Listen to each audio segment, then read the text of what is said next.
Good evening, welcome to RedArmy TV, welcome back to a fantastic new season. Here, live at the Dickens Inn in downtown Borough. Got two fantastic guests with me this evening to chew the fat. I've got Mr. Luke Gales out on the right-hand side. Luke, welcome. Thank you, thanks for having me. Mr. Ian Galloway, inside left. Ian, good evening. All right, nice to see you again. Boys, let's get straight into it. It's great to have you back here. New season. I've got to have a chat about... quickly, I just want to quickly brush over last season. Luke, what was your defining memory of last season? Can you give me one? Put me on the spot there. I would have to say probably being in the Swatters car and finding out Gary Monk had been sacked was probably the defining moment for me. I was very happy about that, and I think we had a better second half of the season when Pulis came in, and hopefully we can kick on this season. Gal? It was obviously like getting beat in the playoffs for me. That obviously defined everything. That hand on heart, I think we should have beat Aston Villa, but I don't think we were good enough to beat Fulham anyway. But it would have been nice to get there, I suppose. But we'll just see what happens. But that sort of ended in a little bit of a damp squib, didn't it? Yeah, definitely. Onwards and upwards, though. Pre-season, we've got to start with a bit of pre-season. Obviously, this is sort of our pre-season show, if you like. I've looked at a lot of social media, I've looked at a lot of blogs over the last couple of days, and fans aren't very happy with the pre-season. There's a few people out there, but Luke, we've had some not very good results, have we, pre-season? Well, no, we haven't, but for me, it's the results aren't the most important thing in pre-season. You know, they're for fitness, and I don't look too far into that, to be honest. And I think, you know, once the whistle blows on Saturday and we're on that pitch against Millwall, I think that's when the business starts, and that's when we need to judge the lads, when, you know, pre-season's over and when the season does start. I think that's a bit of a coach's head there as well, coming in there, Luke. Gal, I mean, getting away from the games we had abroad, I mean, two games that stand out for me is obviously Accrington Stanley and Rochdale. Got beat 4-3, I think, at Accrington, and 3-2. So they were like sort of, you know, close games and sort of like sucker punches at the end. But is it games when you're like that towards the end of your pre-season that you're trying to build fans' hopes and show what we can do? I think, to be fair to the manager, he's trying to give everybody a run out, and there's people there that you think wouldn't be involved that have played a lot of pre-season. I think he's used Fletcher a lot more than what I would have thought. I think Dessart, people have forgot about him. He's getting plenty of run outs. I think I'm agreeing that really it's not the result, it's the fitness levels you get out of it and the partnerships that are going in within the team, and I think that's what he's looking at more than anything else. Obviously, we had the game, which we'll come on to, the Arthur game, if you like, at the Riverside Sunderland game. But we got a chance to talk to Jonathan Woodgate after that game, and this is what Johnny Woodgate had to say about the season ahead. You know, the lads are full of confidence. We've worked as hard as we can. There's been no stone left unturned, and we'll give it a real go. The manager's a top manager. He'll be pushing the players week in, week out to get victories, and let's see what happens. It's going to be a really difficult league, and for me, this season it looks even harder. You know, the teams that have come down, they haven't got rid of that many players. They've kept the bulk of the squad, so it's going to be really difficult, but we'll be there or thereabouts. Just like to say a big thank you to the club as well for giving us that bit of footage of Johnny Woodgate after that game. Lads, let's talk about the half a game. I'm sure, obviously, the big thing of that game was obviously the mighty storm we had, the fact that it lashed down and you know, the rain came from nowhere, really. It sort of rumbled on all day. But the footballing wise, Luke, we didn't sort of hit the ground running, did we, in that first half? Well, I wasn't actually at the Sunderland game, but from what I hear, Sunderland were on top for the majority of that first half, which obviously it's not ideal, and you know, it's our only home game of pre-season, and you want to try and get a win if you can, but you know, it was only half a game of football in the end, and you know, I don't know what would have happened in the second half, but I think it's, you know, you want to really, you do want to try and hit the ground running, but at the same time, with it being pre-season, I think, like I say, the main thing is just getting the lads ready for the season and getting them sharp. I think as well, Gally, I think you hit the nail on the head. I think the manager has toyed with sort of trying to give everyone a fair crack of the whip, hasn't he? But just to chat on the performance, I mean, I've read some comments and some say woeful. I may not go that far. We did get a bit of entertainment with the rain, I suppose, but I think Luke's right. Sunderland were on top for that first half, weren't they? I think Sunderland have got a lot of issues, as we know. They're in the wrong division for a start off, but they're arch rivals. I don't see the point in playing against your arch rivals in a friendly. There's no such thing. Hence Traore with his side. That was two. He was took out twice. Where he fell over, then he got took out.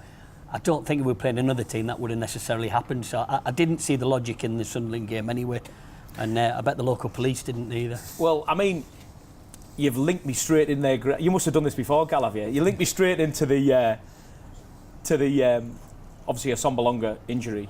Sorry, not Sombalonga. The Traore injury. We're going to talk about Brit in the Hartlepool game, but is that an injury? I mean, I've just heard on the radio on the way down here tonight, Luke, that they can't give us a date when he's going to be back ready and fit. Now, is that a smoke screen? Is he on his way? Dislocated shoulder, you've been in football a long time. Dislocated shoulder, players come back probably a week or 2 weeks after, normally a date. Is he on his way? Sadly, I think he is. And whether, I've heard Wolves, I've heard Huddersfield, I've heard about a buyout clause, 18 million, whatever it is. Personally, I would like to see him stay, because you saw what Pulis seemed to be able to, what Pulis done with him last season, what no manager seemed to be able to, done with him, and, really gave him the freedom, and he was by far our best player last season. I'd like to see him stay, but if we do get good money for him, if we can get the right replacements in, it would be sad to see him go, but you hear rumours, but let's see who potentially comes in if he does go, but I hope he doesn't go. Well, I mean, in the second half we're going to talk loads about transfers, but Gal, I mean, I don't think anyone with a footballer brain or a Borough fan would like to see him leave, but sometimes money talks, doesn't it? And Luke's absolutely bang on right. I don't think any coach has got anything out of him as the way Tony Pulis did last season. Would it be a massive blow for him to leave? I think it'd be a big blow. It's all about who he goes to, which obviously you're going to allude to later on in the show. He's not going to any rivals. Does he deserve to be in the Premier League? I genuinely believe he does. But I think there's a lot of love there from the club and from the manager. He's consistently saying he wants to keep him. Like you say, anybody that knows football will know we'll be worse off without him. But then you've got to think of a lot of the stuff that's happening at the minute, a lot of the publicity stuff when they launch a new shirt. Who was it launching the new shirt? So have they in the back of the minds thinking we're going to keep hold of him? Personally, easy for me to say, just offer him a new contract, up his wages, and insert a bigger clause, and then say if we don't get up next year, there you go. Well, I mean, I think Pulis has said on the radio this week that he's a big fan of him, respects the lad, and no one wants to see him leave. We've got to move on to the final pre-season game of the season, which was a young side what went up, which played Hartlepool. Obviously, a 5-0 win, which rounds your last game off well. Big thing for me is Brit scoring an 11-minute hat-trick, Luke. Is he the man who's going to fire us next year? I think for what we paid for him last summer, was 15 million we paid for him, it's a massive sum of money, especially in the Championship, and you see nowadays teams are throwing that much money to try and get out the Championship because they know the rewards of getting into the Premier League. I think with the Sombalonga, we saw him in glimpses last season, but I think we need to see more of him this season, and I think we really need to see the £15 million player he is. And from what I've gathered through what I've seen of him, when he was at Forest, but mainly obviously while he's been at Borough, he's very much a confidence player, and no matter who he's playing against, you can look as far into the Hartlepool game as you want. He's very much a confidence player for me. So the fact that he's got a hat-trick, last game of pre-season, going into the big opener, I think that's massive for him. And I think another player, Gal, you mentioned him earlier on. Obviously, was Fletcher, got a couple of goals, and he has played quite a bit in the pre-season. Can you see him being a mainstay this year, or do you think he's another maybe a player going out on loan? Or I can't see him being here before we start the season. If he's lucky, he might get to January, but he's not good enough. He works hard, but unfortunately it's not enough. I look at someone like a Sombalonga, I don't see him holding the ball up with his back to goal, I don't see him running in behind. So I think that's an issue. If you're playing a lone striker, the first thing you've got to be able to do is hold the ball up or head it, and he doesn't seem to do either of them. That's why I think he favours Gusted, who can't do anything else apart from head the ball and hold it up. So it's a conundrum for me. Gusted's certainly a Pulis player, isn't he? I mean, we're going to speak after the break on transfer dealings. Quick initial thought, though, on transfers, Luke, very quickly. Yeah. Do you think there'll be many more coming in? I think we need 2 or 3 more. Whether we'll get 2 or 3 more, you hear about rumours that's going around. I'm happy with the 2 that we've got so far, but I'd like to think that we'll get more in. But again, I suppose it depends on the outgoings as well. Purely seems to have tightened the belt a bit this summer. Whether it's come from Gibson or not, I don't know. But I would like to think that we'll get 2 or 3 more in. I think that'll really help us. Okay, mate. Well, hold that thought. We're going to come back after the break and sport more. Join us after the break where we speak all our transfers.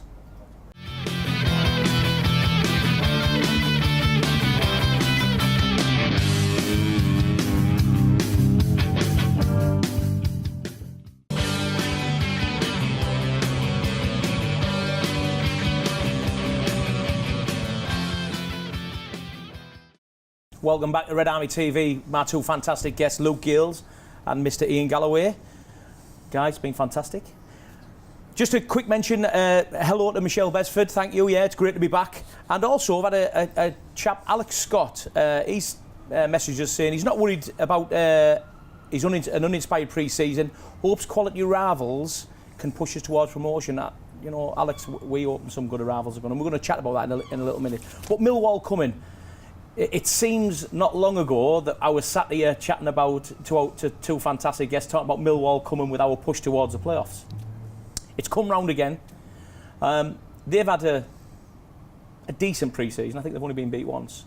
But do we see them being a massive threat when they come? I think it's always a difficult place to go. You know, people talk about the Den. You're always going to have a tough trip there, no matter what their expectations after the season. But yeah, I don't think there's an easy game in the Championship. Isn't it? Not so much of that as well. They were wrote off last season. Nobody rated them. Nobody said they had a chance, and they only fell at the last hurdle really against us and Fulham, or they'd have been in the playoffs. They've got more or less the same team. I don't think they've had many outgoings. Not a lot of incoming, so I wouldn't write them off. It's early doors. First 6 games of the season, you don't know what you're getting really. Transfer business. Then we've got to talk about it. It's the biggest story around Teesside. Obviously, Bamford. £10 million to Leeds, local rival club. Luke, are we happy that he's gone?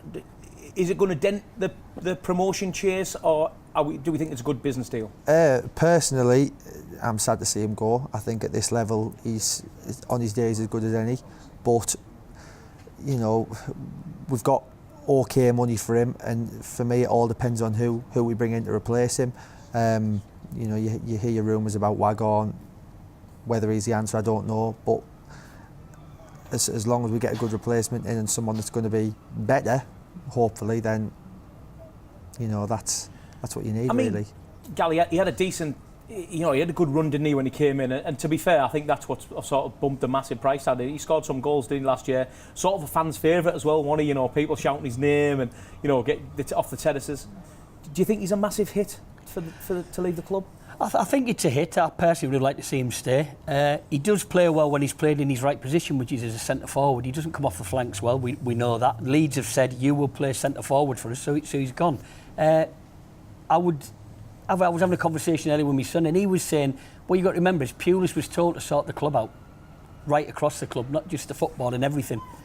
Now, when you look at when Bamford come in, he's probably on Premier League wages, and if we're trying to replace players and get a stronger squad, this financial fair play will catch it out. Look at QPR, they've just been fined £17 million. So I think that might have something to do with it. It's about shifting the wages on as well as a player. Well, you've heard what our fans here at the Dickens have had to say about the transfers. We've been out and had a chat with some of the fans. Let's see what they've got to say. What do you think of the pre-season, this season so far? Yeah, it's been tidy. Nothing spectacular. There's not been much business, has it? It's just Flint, McNair, all them lot, good signings, hopefully they'll do well. I don't think we should panic, it's not over yet. Pulis has said a few positive things, he just want to bring in a couple more players. Been very poor. I mean, I'm glad we got Flint and McNair. It's definitely not what I expected. I expected us to make a lot of signings, But so far, the signings we've made, Flint and McNair, I think have been very, very well thought out. Signings we made are decent. Players going out disappointed. Thanks very much to all them fans out there. Boys, incomings. Should we start with the incomings? Aidan Flint. Luke, goodbye. Happy, yeah. I said last summer, I thought he was someone that we should have went for. Really big physical presence, Pulis' type of player. You know how much of a threat he likes us to be from set pieces, from throw-ins, and I think he's exactly what we need from that. And obviously, the main thing is him as the other end of the pitch, big imposing centre half, whether he's with Ayala or Gibbo. I think. Well, we know that that's what Pulis likes across the back, doesn't he? You know, 4 big centre halves. But Gal, Aidan Flint, is he better than what we had in? Bear in mind, Ayala had a fantastic back end of the season, didn't he? And chipped in with some goals, by the way. Is he a replacement for Ayala, or maybe Gibson, which we've never spoke about him leaving? I think if you decided to go 3 at the back, then they'd be your 3 players. You've got to remember, he scores goals, and he scored more than Ayala. And Ayala every season has a bit of time out somewhere with an injury. Flint plays a full season. I think he scored 8 goals for them last season, and he's a leader. So I can't see much wrong with that. I think it's a very, very good signing. And obviously the other one to date is obviously Paddy McNair. What do we think of him, Luke, Paddy? I think, and you go back to the Karanka days, we've been crying out for a goal-scoring midfielder for quite some time now. And did he score something like 8 goals last season, and he only played something like 17 games? I think I read, I could be wrong, but he didn't play many games, and he scored goals from midfield in a struggling Sunderland team as well. So you'd hope in a better team he's going to chip in with goals from midfield. I think there's no sort of question that he's a quality player. Obviously, maybe a replacement for someone like Grant Ledbetter, but I see them as a different player. Gal, do you? He's sort of a player that put fires out as he does Grant. And he's a bit more of a forward-thinking player, isn't he? And likes to score goals, like you say. Is he a fantastic addition to the team? I think so. I think we bought Howson thinking he could do that job, but that doesn't seem to be his game. He seems to hold off a bit. Doesn't he get as many shots off as he did where he's played elsewhere, where I think McNair will. He's come through the Man U academy, and he's from Northern Ireland, so he must have something about him. They don't just pick anybody up. So I've got a couple of mates who said that when he come in, it was towards the end of the season because he was injured. He was out a lot last season with injury. When he come back into the team, he scored majority of his goals. I think he got 5 in 3 games. So yeah, definitely good. Just let's quickly go over the players out then. I mean, obviously Barahan, which obviously we didn't see much of him last year anyway. But I don't think I might be wrong, but I think we got round about the same money anyway for him leaving, so not too bad. Obviously Crania was brought in sort of short term when Pulis brought him in, didn't he? And him. Do you think, obviously them two leaving, do you think they'd have had any impact on the side? Well, Pulis likes someone being able to take a throw in, and that's something Barahan couldn't do. I think everyone used to make jokes about that, but no, I think you saw with Crania last season, he was a squad player. And obviously the other one, well there's 2, but the other one that sort of springs to my mind is Fabio, who sort of came back to the club back end of the year, didn't he? And back into the season and sort of became a fan's favourite again and was playing under Pulis, wasn't he? And to see him go, is that a miss, Gal? I'm a bit disappointed there. I do like him. I found it strange. Initially he asked to leave because he was homesick, and now he's managed to move 30 miles across the channel to France, so I don't understand it. And we triggered a 1-year extension on his contract, so we've triggered it, and then to let him go, doesn't make sense to me. But he was a good player, 100%, always a 9 out of 10 performance. And the last guy I want to speak about is, I've been watching a bit of pre-season friendlies for Everton, and he's featured quite heavily, is obviously Besic. Was a massive fans' favourite, wasn't he, at the club last year? A really good forward-thinking player, and looks to have his feet under the table now back at his obviously his home club in Everton. Is he a big miss, Luke? Yes, I liked him. I've heard people say that they thought he was maybe a bit too inconsistent, but I think if we could have got him on a permanent, and he's our player, and you bed him in, and he knows there's not the chance to go back to Everton at the end of the season, then that's maybe something where you look at and you think, yeah, if we could have got him on a permanent, we would have seen a bit more from him. But again, it all depends who you bring in. If we've not been able to bring him in, it's... I want to quickly speak, Gal, about Waghorn. He's been bandied around a lot today. Would he be a good addition? I don't know. He's had one fantastic season at Ipswich, who were very poor, very defensive, and he scored a lot of goals. He did take the penalties. What he does over Bamford, which impressed me, was he has a lot more assists. Bamford had no assists, he had 11. So that tells me if he doesn't think he's got a chance of scoring, he'll put somebody else in, which is good. But you're leaving Rangers for 200,000 to go to Ipswich, and then 1 season later you're going for 7 million. It's a big jump. I hope he's not a one-hit wonder if we go for him. But time will tell. Time will tell. So, we've chewed the fat over transfers and all things Borough. Millwall just round the corner. I think we need to start where we left off, really, don't we, as a club? Bearing in mind, we've only got the 2 additions to the first team. I think, personally, there'll be a few more coming in, certainly over the next coming week. But I'd just like a quick prediction, Luke. Millwall away Saturday. How do you see it going? Very quickly. Going to be optimistic, 2-0 Borough. 2-0 Borough? Going to be optimistic. Yeah. Gal, what do you reckon? I think 1-0. I think we'll nick it 1-0. I think we're strong defensively, but I don't think we're quite there yet up front. So I'd say 1-0. I'm going to go for a Borough nicking a win, but I totally agree. I think we're massively strong at the back, but going forward, I think we just need something else. Well, you've heard what we've had to say here on Red Army TV. Join us next week, where we'll have 2 more fantastic guests on the sofa. And thanks to the Dickens, come on Borough.